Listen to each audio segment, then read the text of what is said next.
ওরে বাবা, এটা তো সেই বাঘের আওয়াজ। তাহলে কি 6 মাস পূর্ণ হয়ে গেল? এখানে আর এক মুহূর্ত নয়, নইলে নইলে আজ ওই বাঘের পেটেই যেতে হবে। মাতব্বর মশাই, মাতব্বর মশাই কি ঘুমিয়ে পড়েছেন? দরজাটা তাড়াতাড়ি খুলেন, দোহাই লাগে দরজাটা তাড়াতাড়ি খুলেন, সর্বনাশ হয়ে গেছে। এই কে রে? এই মাঝরাতে দরজায় এমন মরণ ধাক্কা দিচ্ছিস? আরে দরজাটা তো ভেঙে যাবে। কে তুমি? আমি রহমত মাতব্বর মশাই, তাড়াতাড়ি দরজাটা খুলেন, ওটা মনে হয় আমার পিছু পিছু চলে আসছে, তাড়াতাড়ি দরজাটা খুলেন। রহমত তো এত রাতে আমাকে ডাকার কথা না, নিশ্চয়ই কিছু একটা হয়েছে। রহমত, আসছি, একটু দাঁড়া।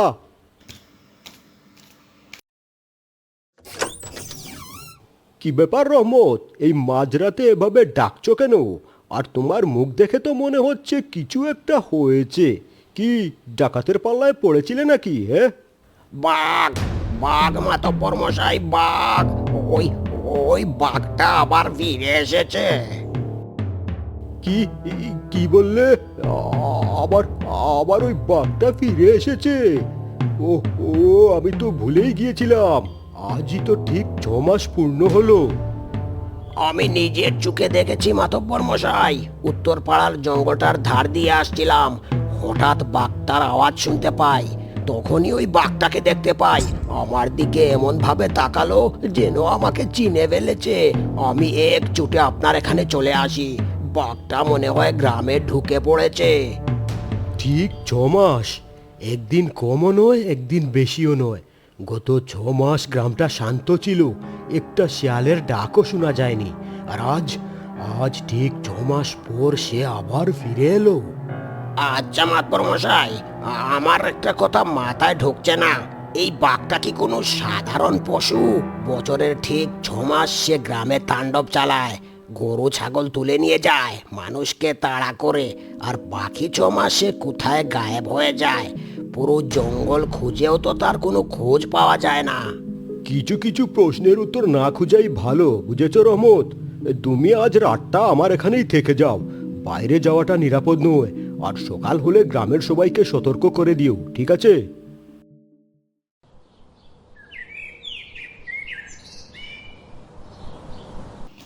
তাড়াতাড়ি চল, তাড়াতাড়ি চল, ওই বাঘটার ভয়ে দিনের বেলাতে হাটে গিয়ে বাজার সদাই করে সন্ধ্যের আগে বাড়ি ফিরতে হবে। সন্ধে হয়ে গেলে আবার বিপদ হতে পারে।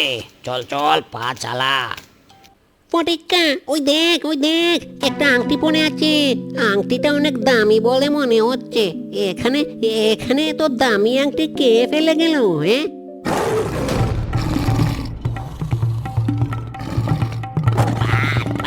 তাড়াতাড়ি পালা। ওই দেখ বাঘটা, পালা রে পালা। মাতব্বর সাহেব, আজ আমি আর বাহার হাটে যাচ্ছিলাম। উত্তর পাড়ার জঙ্গলের ধারে আমরা একটা দামি আংটি পরে থাকতে দেখি।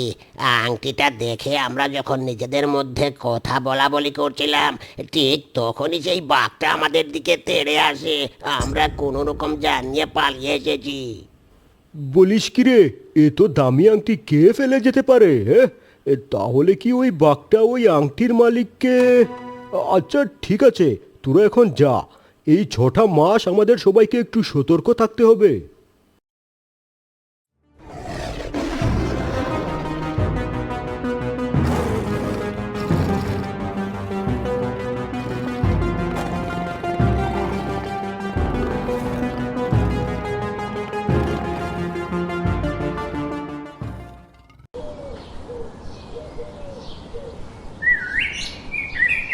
মাতব্বর মশাই, এই মাত্র শুনে এলাম উত্তর পাড়ায় নাকি কি একটা ঘটনা ঘটেছে। বাঘটা কি দিনের বেলাতেও মানুষকে তাড়া করা শুরু করলো নাকি? চলো তো গিয়ে দেখে আসি ঘটনাটা কি। আরে এখানে কি হয়েছে? হ্যাঁ, কাউকে বাঘে ধরেছিল নাকি? এই লোকটাকে? আরে আমাকে দেখতে দাও। আরে কি হয়েছে এখানে? মাতবর সাহেব, সকালবেলা উনি অজ্ঞান হয়ে এখানে পড়েছিলেন। আমরা অনেক চেষ্টা করে ওনার জ্ঞান ফিরিয়েছি। উনি আমাদের গ্রামের কেউ নন। আর আমরা কেউ ওনাকে চিনি না, আর আগে কখনো দেখেছি বলে মনেও হয় না।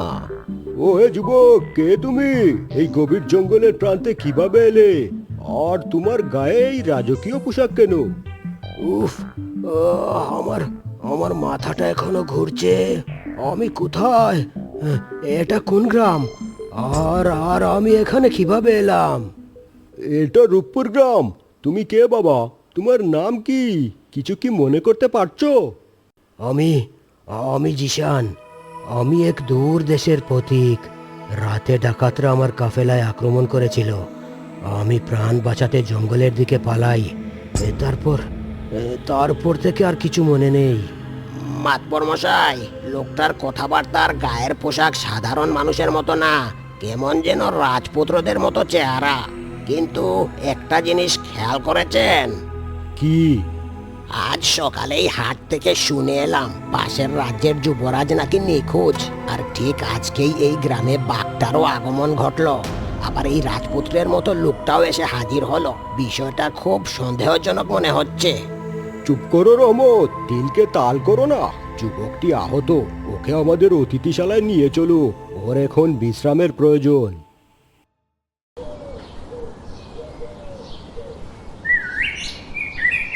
মাতব্বর মশাই, আপনার আতিথেয়তায় আমি কৃতজ্ঞ।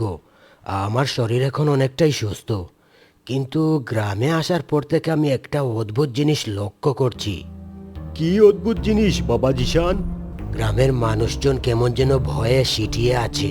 ঘরের দরজা জানালা বিকেল হতেই বন্ধ করে দিচ্ছে। আর আর এই গ্রামের বাতাসটা কেমন যেন চেনা চেনা লাগে। বুকটা ভারী হয়ে আসে। চেনা চেনা লাগে মানে? তুমি কি এর আগে কখনো এই গ্রামে এসেছো? না মানে, আমি জানি না। আমার মাঝে মাঝে মনে হয় আমি এক প্রচন্ড অন্ধকারের মধ্যে বাস করছি। বছরের একটা বড় সময় আমার স্মৃতি থেকে মুছে যায়। আমি ঠিক মনে করতে পারি না আমি কোথায় থাকি, কি করি। তোমার কথা শুনে বোঝা যাচ্ছে তুমি এখনো পুরোপুরি সুস্থ হওনি। আরো কিছুদিন তোমার বিশ্রামের প্রয়োজন।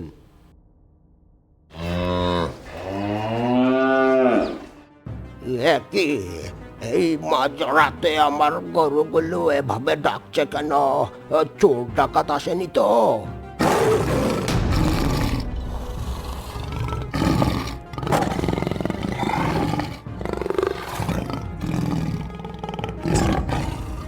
হায় হায়, মনে হচ্ছে সেই বাঘটা আমার গরুগুলোকে খেতে এসেছে।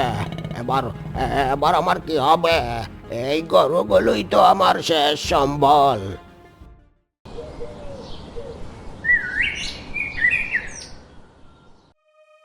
মাতব্বর মশাই, সর্বনাশ হয়েছে।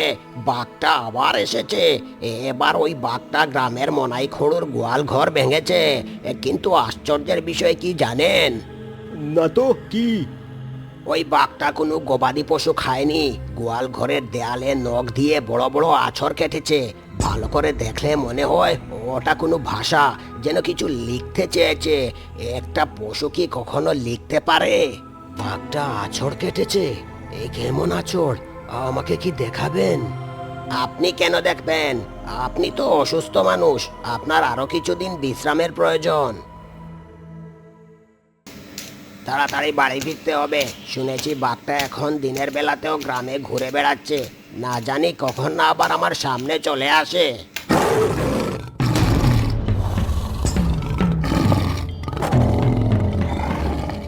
হায় হায়, এটা তো সেই বাঘের ডাক। মনে হয় আশেপাশে কোথাও বাঘটা আছে। এবার এবার কোন দিকে পালাবো?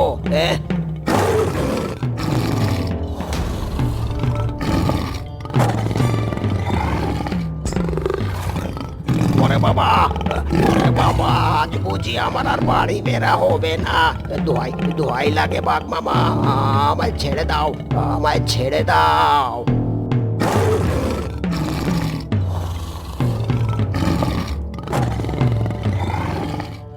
এ কি, এ কি, সত্যি সত্যি তো বাঘটা আমার কোনো ক্ষতি করেনি। এটা কি করে সম্ভব? বাঘের কি মন আছে, দয়া মায়া আছে? কিছুই তো বুঝতে পারছি না। মাতব্বর মশাই, আজ আমি বড্ড বাঁচান বেঁচে গেছি। একটু আগে ওই বাঘটা আমাকে ঘিরে ফেলেছিল, কিন্তু আশ্চর্যের বিষয় কি জানেন, বাঘটা আমার কোনো ক্ষতি না করেই চলে গেল। এটা কি করে সম্ভব? আমি তো ভেবেছিলাম আজ মনে হয় আমার আর বাড়ি ফেরা হবে না। শান্ত হও রহমত, তোমার কপাল ভালো ছিল, তাই হয়তো তুমি বাঘের হাত থেকে রক্ষা পেয়েছো। জিশান কোথায়? জিশানকে ডেকে নিয়ে এসো তো। এ কি জিশান বাবু তো ঘরে নেই। এই অসুস্থ শরীর নিয়ে উনি কোথায় গেলেন? মাতব্বর মশাইকে গিয়ে এক্ষুনি জানাতে হবে। মাতব্বর মশাই, জিশান বাবু তো ঘরে নেই। এই অসুস্থ শরীর নিয়ে উনি কোথায় গেলেন? গ্রামে তো ওই বাঘটা ঘুরে বেড়াচ্ছে, বলা তো যায় না কখন কি ঘটে যায়। বলিস কি রহমত, উনি তো আমাদের অতিথি। যদি উনার কিছু হয়ে যায় তাহলে তো গ্রামের মানুষেরা আমাকে দোষারোপ করবে। শিগগিরই আমার সাথে চল। হ্যাঁ হ্যাঁ, চলুন মাতব্বর মশাই, তাড়াতাড়ি চলুন। মাতব্বর মশাই, ওই দেখুন বাঘটা ওখানে। জিশান বাবুকে তো কোথাও খুঁজে পেলাম না। তাহলে কি বাঘটা জিশান বাবুকে? চুপচাপ দাঁড়িয়ে থাক রহমত, বেশি কথা বলিস না, দেখতে দে। এ কি বাঘটা তো মানুষের রূপে ফিরে এসেছে। আর ও তো জিশান বাবু, যাকে আপনার ঘরে আশ্রয় দিয়েছিলেন। ও তো একটা জাদুকর। আমি তো আপনাকে আগেই বলেছিলাম, কিন্তু আপনি তো আমার কোনো কথাই শুনলেন না। এবার চল রহমত, বাড়ি চল। এবার বাড়ি গিয়ে আসল ফয়সালা হবে। শুনো জিশান, আজ তোমার আসল রূপ আমরা ধরে ফেলেছি।